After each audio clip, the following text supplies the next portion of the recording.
Hello everyone, good morning. তোমরা সবাই কেমন আছো? আশা করছি সবাই অনেকটা ভালো আছো।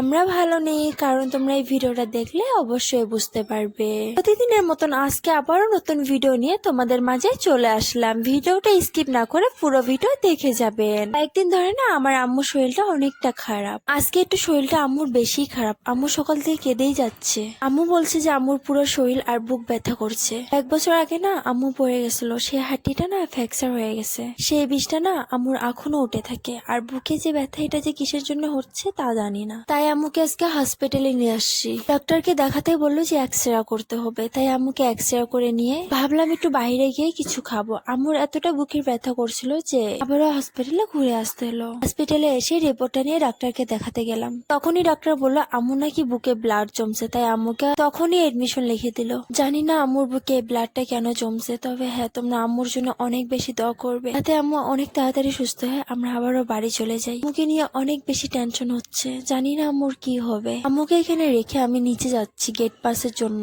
গেট পাসটা নিয়ে উপরে আসতে দেখলাম ডাক্তার এখানে আম্মুকে প্রেশার চেক করছে। তোমরা সবাই আমার পাশে থাকো আর আমার আম্মুর জন্য অনেক বেশি দোয়া করবে যাতে আম্মু অনেক তাড়াতাড়ি সুস্থ হয়ে যায়। আবারও তোমাদের সাথে দেখা করছি কালকের ভিডিওতে।